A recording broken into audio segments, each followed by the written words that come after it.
Comenzamos con este seminario, con este taller de hipnosis para gestión del dolor. Y lo primero que vamos a ver en esta primera etapa son generalidades del dolor. Las personas que trabajan en el área de la salud y los médicos van a estar muy familiarizados con toda esta información de este primer bloque. Y los que no, les va a servir para contextualizarlos, para poder entender un poco más el fenómeno del dolor a la hora de recibir a estos pacientes en una consulta de hipnosis. Vamos a comenzar definiendo de qué se trata el dolor. Y el dolor es una experiencia, sí, es una experiencia sensorial, es una experiencia que suele ser desagradable y es una experiencia que también tiene un componente emocional en mayor o menor grado dependiendo del dolor. Puede o no puede haber un daño tisular en los tejidos asociados. La imagen de Frida Kahlo simplemente es para que recuerden de una manera visual, muy gráfica, muy clara, que el dolor es una experiencia. Y que sobre todo que es una experiencia que cuando se lleva en forma crónica puede condicionar y marcar mucho la vida de la persona. Y como toda experiencia es subjetivo, cada uno lo va a vivir diferente. Y esto es muy importante tenerlo en cuenta a la hora de recibir a nuestro paciente en una consulta de hipnosis. ¿Por qué? Porque tenemos que empatizar con la manera en la cual este paciente vive el dolor, siente el dolor y qué razona en relación a este dolor, qué piensa. ¿Sí? En este sentido, esta experiencia la podemos dividir, aunque es un poco esquemático esto, pero es importante para a nivel de la consulta, la podemos dividir en tres niveles, en un nivel físico, en un nivel emocional y en un nivel cognitivo. El nivel físico justamente es lo que siente propiamente dicho en el cuerpo, lo sensorial, el dolor, el hormigueo, la intensidad del dolor, la zona en la cual lo siente. El nivel emocional, que muchas veces están muy asociados, es que siente a nivel emocional mientras experimenta este dolor. Y si experimenta ansiedad, si experimenta nervios, si experimenta depresión, si experimenta enojo. Y el nivel cognitivo es la evaluación cognitiva que hace de esta experiencia. Esto completa la experiencia. La experiencia per se tiene estos tres niveles. Y esto es importante tenerlo presente porque en una consulta de hipnosis podemos trabajar sobre estos tres niveles. Porque en definitiva lo que nosotros queremos es gestionar la experiencia del dolor. No solo la intensidad, sino las emociones asociadas y también lo que la persona o el paciente piensa. Nosotros queremos que esta persona pase mejor, tenga una mejor calidad de vida, mejor aún si reduce su dolor. Pero incluso si no puede reducir su dolor, pero puede cambiar alguno de estos otros aspectos, es también una contribución. Y es importante que sepamos que el dolor puede ser una señal de alarma que nos oriente a que esta persona está sufriendo algo de mayor gravedad a nivel orgánico o no. No siempre el dolor se asocia a un daño. A veces es un daño real, a veces es un daño potencial, a veces el dolor en sí mismo se transforma en la enfermedad y no hay ningún daño ostensible más allá del dolor por debajo. No somos, sin embargo, nosotros los encargados de hacer esta evaluación en una consulta de hipnosis. Es el médico quien tiene que hacerlo. Pero nuestra responsabilidad sí es, cuando llegue el paciente y cuando el planteo sea de abordar o manejar un dolor, motivarlo o incitarlo para que la persona también pueda tener un diagnóstico claro de su dolor, para que pueda saber cuál es la causa a un nivel médico, más allá de lo que nosotros hagamos en la consulta. Bueno, continuamos. Esta imagen nos muestra lo que son las facies, la cara del dolor. ¿Qué comparten estas imágenes? Estas imágenes comparten una expresión que es universal, que es la expresión de dolor. Que más allá de que el dolor sea una experiencia subjetiva, que cada uno la vive diferente, creo que es bastante universal el hecho de que el dolor suele ser una experiencia desagradable, suele ser una experiencia en mayor o menor grado de sufrimiento. Y podemos ver personas de distintas culturas, de distintas edades, o incluso de diferentes momentos históricos o evolutivos, con expresiones similares en relación a un dolor. O por lo menos cuando un dolor es agudo, cuando está en sus primeras experiencias o cuando tiene una intensidad importante. Pero también podemos encontrarnos con imagen o con situaciones como lo que simboliza esta diapositiva. Una persona que padezca un dolor, y esto sobre todo se ve mucho en el dolor crónico, pero que se lleve por dentro. Que su expresión, que su cara, que su imagen no refleje realmente en forma directa ese sufrimiento de dolor, pero sí puede reflejar ansiedad, sí puede reflejar desgano, sí puede reflejar desmotivación, depresión u otros síntomas asociados. Entonces, a veces, en esto de que el dolor es subjetivo y es una experiencia, hay que tener presente poder descubrir cómo cada uno lo expresa, con sus características personales, justamente con su personalidad, con su forma de ver, de sentir y de vivir, cómo va a expresar el dolor en su cuerpo y en su relato y en su vida cotidiana también. Vamos a hablar sobre las clasificaciones de dolor. Y hay varias clasificaciones de dolor. Pero lo que a nosotros nos interesa saber en una consulta de hipnosis, porque esto también nos va a cambiar el abordaje, la terapéutica muchas veces, es si el dolor por el cual consulta el paciente se trata de un dolor agudo o de un dolor crónico. Y en este sentido tenemos esta tabla divisoria, donde normalmente el dolor agudo es inferior a 3 meses. Para algunos autores lo clasifican como inferior a los 6 meses. El concepto es que es un dolor de menor duración. En el dolor agudo se puede distinguir el daño, se puede distinguir la causa, no siempre pero se puede distinguir el daño a nivel de la piel, a nivel de un tejido profundo, y en general se acompaña de una respuesta más bien del tipo ansiosa, más bien de una respuesta de activación. Y ya vamos a ver más esto en la siguiente diapositiva. Mientras que el dolor crónico es un dolor que suele ser superior a los 3 o a los 6 meses, es un dolor que incluso aunque remita a la causa que lo generó, puede continuar, el dolor se puede perpetuar en algunos casos, y con otra sintomatología asociada, que es lo que vamos a ver ahora.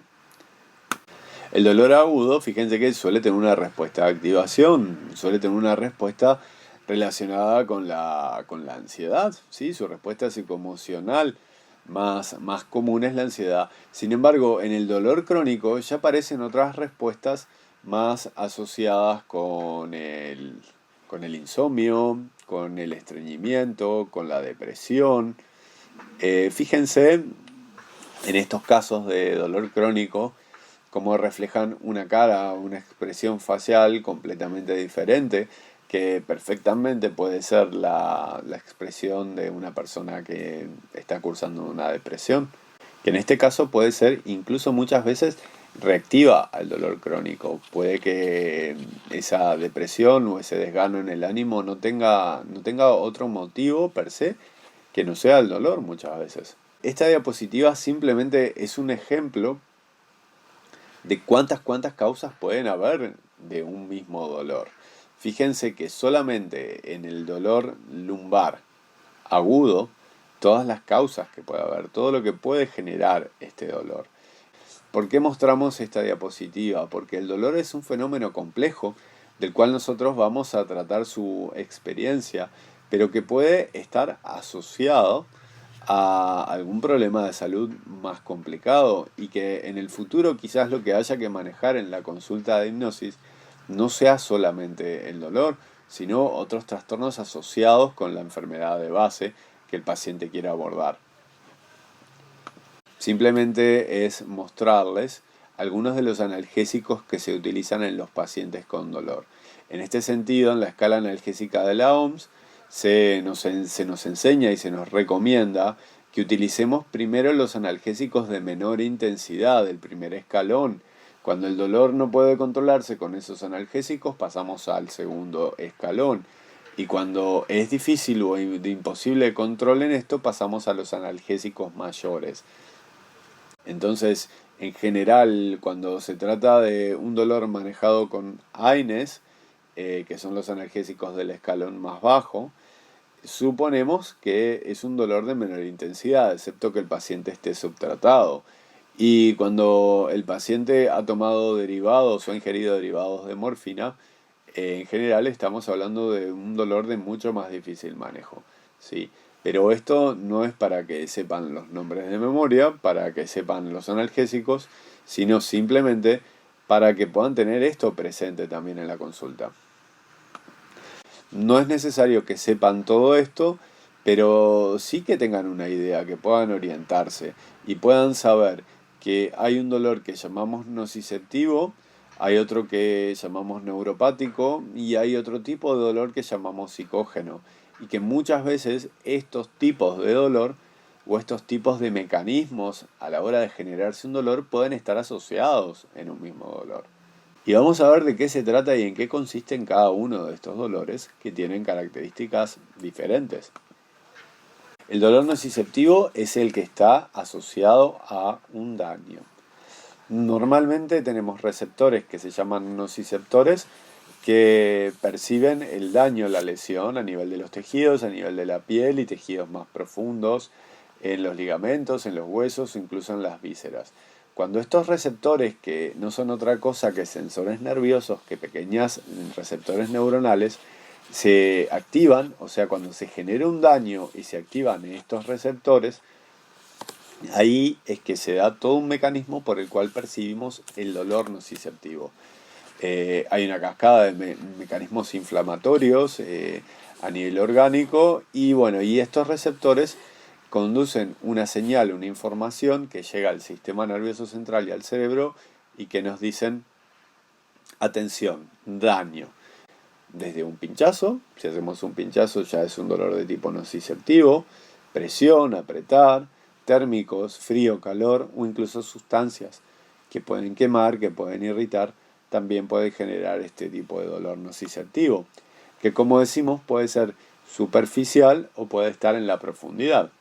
Vamos, el dolor neuropático es el otro de estos tipos de dolores, dijimos que habían 3 según el mecanismo.